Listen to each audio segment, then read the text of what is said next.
আপনি আমি অতক্ষণ পর্যন্ত ইমানদার হতে পারবো না যতক্ষণ পর্যন্ত দুনিয়ার সমস্ত ভালোবাসাকে রেখে আমার আল্লাহ রাসূলকে বেশি ভালো না বাসতে পেরেছে ততক্ষণ পর্যন্ত আমি ইমানদার হতে পারবো না। অতএব আমাদের নবীর জন্য ভালোবাসা দরকার আছে কিনা না আপনারা বলেন? আছে তো নাকি? ও নবীর উম্মতের দল, আমার আল্লাহ রাসূল হাদিস শরীফের মধ্যে বলছেন লা ইউমিনু আহাদুকুম হাত্তা আকুনা আহাব্বা ইলাইহি মিন ওয়ালাদিহি ওয়া ওয়ান নাসি আজমাইন। আমার আল্লাহ রাসূল বলছেন আমার উম্মতের দল, শুনে রেখে দাও, জেনে রেখে দাও, দুনিয়ার জমিনের মধ্যে তোমার ঘরের মধ্যে যত ভালোবাসা আছে, তোমার অন্তরের মধ্যে যত ভালোবাসা আছে, সমস্ত ভালোবাসা তুমি এক জায়গায় রাখো। তোমার মা বাবার থেকে, তোমার আহলে খানদানের থেকে যদি আমি রাসূলকে যদি পরিপূর্ণভাবে ভালো না বাসতে পারো ততক্ষণ পর্যন্ত তুমি ইমানদার হতে পারবা না। কি বললাম ভাই? ইমানদার। আপনি আমি অতক্ষণ পর্যন্ত ইমানদার হতে পারবো না যতক্ষণ পর্যন্ত দুনিয়ার সমস্ত ভালোবাসাকে রেখে আমার আল্লাহ রাসূলকে বেশি ভালো না বাসতে পেরেছে ততক্ষণ পর্যন্ত আমি ইমানদার হতে পারবো না। অতএব আমাদের নবীর জন্য ভালোবাসা দরকার আছে কিনা না আপনারা বলেন? আছে তো নাকি? পিছনের লোকগুলো কথা বলছে না। আছে তো নাকি? নবীর ভালোবাসা আছে? নারায় থাকবে। আমার ভাইজান, আমরা কেন ইসলামের মধ্যে কেন আমরা এত অবহেলা করলাম? আমরা কেন ইতিহাসগুলো ভুলে গেছি? আল্লাহ পাক যে দুনিয়ার জমিনের মধ্যে আমাদেরকে কোনো না কোনো উদ্দেশ্য নিয়ে বানিয়েছে, আমরা কেন উদ্দেশ্যকে ভুলে গেলাম? আমরা কেন দুনিয়ার মধ্যে রং তামাশার মধ্যে পড়ে গেলাম? আল্লাহ পাক দুনিয়ার মধ্যে এমন একটা গ্রন্থ দিয়েছে, সেই গ্রন্থের নাম হচ্ছে আল কোরআন। সেই আল কোরআনের মধ্যে আমার আল্লাহ বলছেন পুরানো কারিমের মধ্যে যতগুলো সূরা আছে, যতগুলো হরফ আছে, যতগুলো রূপ আছে, যতগুলো আয়াত আছে, প্রত্যেকটা আমি আল্লাহ নিজের মুখের বাণী। সবাই বলুন সুবহানাল্লাহ। আমার আল্লাহ বলছেন ওয়ামা খালাকুতুল জিন্না ওয়াল ইনসা ইল্লা লিয়াবুদুন। আমার আল্লাহ বলছেন ও দুনিয়ার জমিনের মানুষ, ও আমার বান্দার সাথে রাখো, জেনে রাখো, তোমাদেরকে আমি উদ্দেশ্য নিয়ে বানিয়েছি। আল্লাহ পাক দুনিয়ার জমিনের মধ্যে দুইটা জিনিস বানিয়েছে, একটা হলো মানুষ আর একটা হলো জিন। তার থেকে সর্বশ্রেষ্ঠ উত্তম করে মানব জাতিকে বানিয়েছে। সবাই বলুন সুবহানাল্লাহ। আল্লাহ পাক বলছেন এই দুইটা সৃষ্টি করলাম জিন এবং ইনসানকে শুধুই মাত্র ইবাদত করার জন্য। কি করার জন্য? ইবাদত। তাই তো নাকি? নামাজের সময় কেন আমরা ঘোরাফেরা করব? দুনিয়ার জমিনের মধ্যে আল্লাহর ডাকে কেন সাড়া দেই না? নবীর মহব্বতের জন্য কেন আমাদের জান্নাত দেই না? আমরা কেন দুনিয়া নিয়ে পাগল? আল্লাহ পাক তো কোরআনুল কারীমের মধ্যে বললেন আমার বান্দা, আমি তোমাদেরকে বানিয়েছি শুধুই মাত্র আমার ইবাদত করার জন্য। দুনিয়াবি কোনো কাম করার জন্য আমি তোমাকে বানাই নাই। আমি তোমার জন্য দুনিয়ার সমস্ত প্রয়োজনীয় জিনিস, তোমার দুনিয়ার জমিনের মধ্যে যে জিনিসটা তোমার জন্য দরকার, আমি আল্লাহ সমস্ত দুনিয়া তোমার জন্য বানিয়ে দিলাম। সবাই বলুন সুবহানাল্লাহ।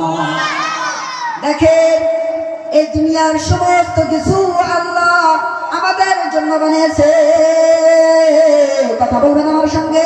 গাছ বানিয়েছে কাদের জন্য? গাছ বানিয়েছে কাদের জন্য? মাছ বানিয়েছে কাদের জন্য?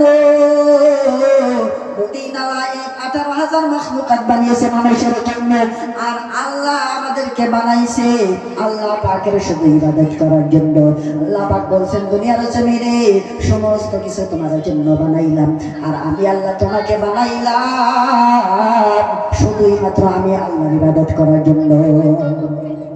আল্লাহ পাক দুনিয়া বানাইলেন, আল্লাহ পাক আসমান বানাইলেন কোন ফায়াকুন বইলা, আল্লাহ পাক জমিনও বানাইলেন কোন ফায়াকুন বইলা, আল্লাহ পাক সাগর বানাইলেন কোন ফায়াকুন বইলা, আল্লাহ পাক পাহাড় বানাইলেন কোন ফায়াকুন বইলা। রে বান্দা, আল্লাহ আপনাকে আমাকে কোন ফায়াকুন বইলা বানাই নাই। আমার আল্লাহ আপনাকে আমাকে বানিয়েছে খালাকুতু বিয়াদাইয়া। আল্লাহ পাক মহব্বতের বান্দা, আমি তোমাদেরকে কোন ফায়কুন বইলা বানাই নাই, আমি আল্লাহ তোমাদেরকে বানাইছি খালাকতু বিয়াদাইকা, আমি আল্লাহ তোমাদেরকে বানাইলাম, আমি আল্লাহর নিজের প্রতি হাত দিয়া। সবাই বলুন সুবহানাল্লাহ। আল্লাহ পাক এই দুনিয়ার সমস্ত কিছু বানাইলেন কোন ফায়কুন বইলা, হয়ে যা, যখন হয়ে গেল পাহাড়কে বললেন পাহাড় হয়ে যা, পাহাড় হয়ে গেল। আল্লাহ পাক আমাকে আপনাকে বানাইছে একটা মানুষকে বানানোর জন্য। আল্লাহ পাক এই গোটা দুনিয়াকে, গোটা গ্যালাক্সিকে বানিয়েছে মাত্র কয়দিন? 6 দিনের ভিতরে বানাইছে।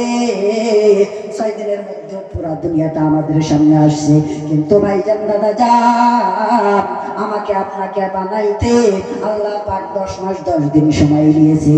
সবাই বলুন না সুবহানাল্লাহ। ভুল বললাম কি? আমি যে কথাটা বললাম এটা ভুল বললাম? একটা মানুষ তো 10 মাস 10 দিন পরেই তো দুনিয়ার জমিনে আসে। কথা বলেন ঠিক না ঠিক? আমার ভাইজান আল্লাহ পাক আমাদেরকে 10 মাস 10 দিন গর্ভে ধরেন। যখন মায়ের গর্ভে ছিলাম আল্লাহ পাক সমস্ত নিয়ামত আমাদেরকে খাইয়েছেন। মায়ের গর্ভের ভেতরে আল্লাহ পাক আমাদেরকে মায়া করে বানাইলো, আল্লাহ পাক আমাদেরকে মহব্বত করে বানাইছে। আল্লাহ পাকের প্রতি কেন আমাদের মহব্বত নাই? আল্লাহ পাক গফফার, আল্লাহ পাক সত্তার, আল্লাহ পাক রহমানুর রহিম। আবার এর মধ্যে আল্লাহ পাকের একটা বৈশিষ্ট্য নাম আছে রে বান্দা, সেই নামটা যদি একবার শোনো নিশ্চয় তোমার ভিতরে ভয় ঢুকে যাবে। আল্লাহ পাক বলছেন আমি যত দয়াবান, আমি যত রহম করনেওয়ালা, আমি যত মায়া করনেওয়ালা, আমি যত মহব্বত করনেওয়ালা, আমি আল্লাহ হাসরের ময়দানের মাঠে আমি আল্লাহ যখন দাঁড়াবো ওই দিন আর কারো ক্ষমতা থাকবে না আমার রাগকে মেটাতে। যখন আল্লাহ পাক হাসরের মাঠকে কায়েম করবেন, আমি প্রথমে একটা আয়াত তিলাওয়াত করেছি রে বান্দা।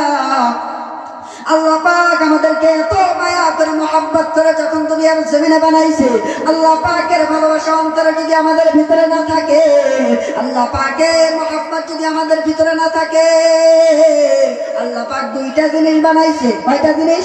2টা জিনিস বানাইছে। একটা হলো জান্নাত আর একটা হলো জাহান্নাম। আপনি বাবাকে বাবা বলতে পারেন, আপনি মাকে মা বলতে পারেন, আপনি ভাইকে ভাই বলতে পারেন। আল্লাহ পাক আপনাকে এত বুদ্ধি দিয়েছে আমার ভাইজান। আল্লাহ পাক বলেছেন আমি দুনিয়ার জমিনের মধ্যে মানুষের জন্য 2টা জিনিস বানাইলাম। একটা জিনিস হইলো জান্নাত আর একটা হলো জাহান্নাম। কথা বলেন ঠিক না ঠিক? এই 2টার মধ্যে কে কে যাবে? কে কে যাবে? আল্লাহ পাক বলছে যে দুনিয়ার জমিনের মধ্যে গিয়ে আমি আল্লাহর নাফরমানি করবে, আমি আল্লাহকে যারা অস্বীকার করবে, যারা শয়তানের কথা শুনবে, যারা শয়তানের প্রতি আমল করবে, শুধু তারাই জাহান্নামে যাবে। যারা দুনিয়ার জমিনের মধ্যে দিনকে দিন বলে নাই, রাতকে রাত বলে নাই, আমি আল্লাহর ইবাদতের মধ্যে মশগুল হয়ে গেছে, আমি ওই দিন আল্লাহ পাক আল কিয়ামতের দিন, ইয়াউমুল হাসরের দিন, আমি ওই দিন ওই বান্দাদেরকে ডান হাতে আমলনামা দিয়ে বিনা হিসেবে জান্নাতের ফয়সালা করে দেব। আমার ভাইজান আল্লাহ পাক এমন একটা দিন কায়েম করবে। আল্লাহ পাক বলছে ইয়াউমা ইয়াফিরুল মারউ মিন আখিহি ওয়া উম্মিহি ওয়া আবিহি ওয়া সাহিবাতিহি ওয়া বানিহি। আল্লাহ পাক বলছে বান্দারে হাসরের মাঠের মধ্যে ভয় থাকার হবে না, মা সন্তানের হবে না, স্বামী স্ত্রীর হবে না। আমরা কেন আমাদের মাথায় আকল নাই? আমরা কেন বুঝি না যে স্ত্রী পাইলাম, যে মা বাবা আমাদেরকে জন্ম দিল, যে ভাই এক মায়ের সন্তান, আমরা 2 ভাই হইলাম দুনিয়ার জমিনের মধ্যে আইসা, আমরা আমাদের এত আত্মীয় স্বজন হইল, আমাদের ভিতরে এত মায়া মহব্বত হয়ে গেল। হাসরের ময়দানের মাঠের মধ্যে কেউ কারোর হবে না, এই কথা আমি বলছি না। হাসরের ময়দানের মাঠের মধ্যে কেউ কারণ হবে না, এই কথা বলছে আমার আল্লাহ। আল্লাহ বলছেন ইয়াউমা ইয়াফিরুল মারউ মিন আখিহি ওয়া উম্মিহি ওয়া আবিহি ওয়া সাহিবাতিহি ওয়া বানিহি। আল্লাহ পাক বলছেন হাসরের মাঠ ওই দিন কেউ কারণ হবে না, মা সন্তানের হবে না। যে মা 10 মাস 10 দিন আপনাকে গর্ভে ধারণ করলো, সেই মা আপনার হবে না, আপনার স্ত্রী আপনার হবে না, দুনিয়ার জমিনের মধ্যে কোনো ভালোবাসা আপনার হবে না। ওই দিন আপনি নিজের আমল নামা থাকবে। দুনিয়ার জমিনের মধ্যে যদি আপনার নেক আমল যদি না থাকে ভাই, যদি আপনার নেক আমল না থাকে, ওই দিন আপনাকে কেউ ধরা দেবে না। মা সন্তানকে মা পরিচয় দিতে ভয় করবে, যখন মাকে বলবে মা গো মা। দুনিয়ার জমিনে মা আমাকে তো 10 মাস 10 দিন গর্ভে ধারণ করেছো, আমাকে দুনিয়ার জমিনে হাঁটা চলা শিখিয়েছো, আমাকে আব্বা বলে ডাক শিখিয়েছো, আমাকে ভাই বলে ডাক শিখিয়েছো। আমি যদি দুনিয়ার জমিনের মধ্যে কোনো জায়গার মধ্যে যখন বিপদে পড়ে যাইতাম গো মা, তুমি আমাকে ওই বিপদ থেকে উদ্ধার করতা গো মা। আজকে আমি একটা নেকের জন্য আল্লাহ পাকের জান্নাতে যেতে পারছি না, ও আমার মা আমাকে একটা নেকি দাও, আমি একটা নেকি আল্লাহর কাছে দেব, একটা নেকি আল্লাহর কাছে জমা দিয়ে আল্লাহর জান্নাতে চলে যাব। আমার ভাইজান তখন মা বলবে দুনিয়ার জমিনের মধ্যে আমার তো কোনো বিয়েই হয় নাই, আমার কোনো সন্তান নাই,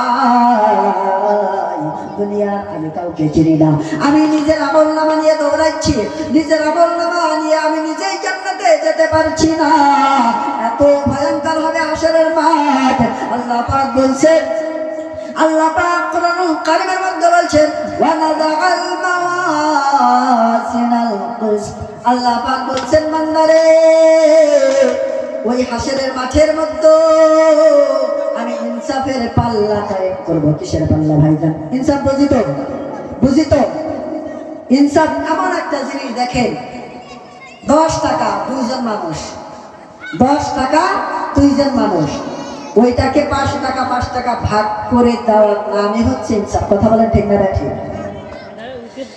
আল্লাহ পাক বলছেন আমি ওই দিন ইনসাফের পাল্লা কায়েম করব রে বান্দা, কেউ কারোর হবে না। দুনিয়ার জমিনের মধ্যে মা বলে মাকে মা বলে ডাকতা, বাবাকে বাবা বলে ডাকতা, ওই দিন আর কেউ কারোর হবে না, সবাই নিজের আমল নামা নিয়ে দৌড়াইতে থাকবা। আমার আল্লাহ বলছেন আমি ওই দিন ইনসাফের পাল্লা কায়েম করব। আল্লাহ পাক কোরআনুল কারীমের মধ্যে বললেন ফামান ইয়ামাল মিসকালা যাররাতিন খায়রান ইয়ারা। দুনিয়ার জমিনের মধ্যে বাবা যদি যারা পরিমাণ যদি গুনাহ করে নেক আমল করে থাকো, কি পরিমাণ যারা পরিমাণ যদি আপনি নেক আমল করে থাকেন রে বান্দা, আল্লাহ পাক হাশরের মাঠের মধ্যে যখন আপনাকে ওই নেক আমল দেখাইবে, আল্লাহ পাকের কাছে জবাবদিহি করতে হবে আপনার। আল্লাহ পাক যদি একবার আপনার হিসাবটা চাই, তাহলে আপনার জাহান্নাম যাওয়া ছাড়া আর কোনো উপায় নাই। আল্লাহ পাক বলছেন ও আমার বান্দা, আমি তোমাদের যারা পরিমাণ গুনাহ যদি দুনিয়ার জমিনের মধ্যে করে থাকো, আমি আল্লাহর কাছে হিসাব দিতে হবে। আল্লাহ পাক বলছেন ওমাইয়া আমাল মিসকালা যাররাতিন শাররান ইয়ারা। আল্লাহ পাক বলছেন দুনিয়ার জমিনে যারা পরিমাণ যদি তুমি গুনাহ করে থাকো, দুনিয়ার জমিনের মধ্যে যদি যারা পরিমাণ গুনাহ করে থাকো, সেইটা ওই কাল কিয়ামতের দিন আমার আল্লাহর কাছে হিসাব দিতে হবে রে বান্দা। পালানোর কোনো জায়গা থাকবে না। কোথায় পালাইবা? পালানোর কোনো জায়গা থাকবে না। তার জন্য বলছি ভাইজান এদিকে মন দেবে। আল্লাহ পাক বলছেন যারা পরিমাণ যদি নেক আমল করে থাকো, ওই দিন হাশরের মাঠের মধ্যে তোমাকে দেখাইবো। আর যদি যারা পরিমাণ যদি গুনাহ করে থাকো, ওই দিনও আমি তোমাকে যারা পরিমাণ গুনাহ হলো আমি তোমাকে দেখাবো। আল্লাহ পাক দেখেন আমরা যে রাতের অন্ধকারে দিনের আলোতে কত গুনাহ করি, কম্বলের তলে মোবাইলের মধ্যে কত গুনাহ করি, যারা পরিমাণ গুনাহ যদি আপনি করে থাকে, তাহলে আল্লাহ পাক কিয়ামতের মধ্যে দেখাইবে। তার জন্য আমি বলছি দুনিয়ার মায়া মহব্বতকে ছেড়ে দেন, আল্লাহ পাকের প্রতি ভালোবাসা আনুন, আর আল্লাহ পাকের রাসূলের প্রতি মহব্বত করুন। আমাদের জীবন যদি দুনিয়ার মধ্যে সফলতা করতে চাই, তাহলে আল্লাহ রাসূলের ভালোবাসা দরকার আছে না নাই? আছে তো নাকি? কার কার আছে? সবাই হাত তুলেন দেখে। নারাই থাকবে। আল্লাহ পাক যেন এই সমস্ত লোকের হাতকে কবুল করে নেয়। সবাই বলেন আল্লাহুম্মা আমিন। আমি বেশি কিছু লম্বা করব না, আমার ভাই আসছে, ভাইয়ের সামনে আমি যদি বয়ান করি এটা বেয়াদবি হবে আমার জন্য। তার জন্য বলছি ভাই খুবই সুস্বাদু করে আল্লাহ পাকের কোরআন থেকে, আল্লাহ পাকের রাসূলের হাদিস থেকে বয়ান করবেন। বয়ানের মধ্যে যদি আমি এতগুলো কথা বললাম, প্রথমে যদি আল হাক্কু মুররুন, একটা কথা আছে হক তিতা লাগে, আমি ফার্স্টে কয়েকটা কথা বলছি, যদি কারো খারাপ লেগে থাকে আমি আপনাদেরকে ক্ষমা চাই, আমাকে ক্ষমা করে দেবেন। আমি অনেক দূর থেকে আসছি, একদম মাইন্ডা স্যার, তার জন্য আমার জন্য দোয়া করবেন। আল্লাহ পাক যেন দিনী খেদমত করার জন্য তৌফিক দান করেন, আর বিশেষ করে আল্লাহ পাক যেন আমাদেরকে দ্বীনের দাঈ বানিয়ে দেন। সবাই বলুন আল্লাহুম্মা আমিন। আল্লাহ পাক যেন মাহফিলকে কবুল করে নেয়। ওয়া আখিরু দাওয়ানা আলহামদুলিল্লাহি রাব্বিল আলামিন। আসসালামু আলাইকুম ওয়া রাহমাতুল্লাহি ওয়া বারাকাতুহু।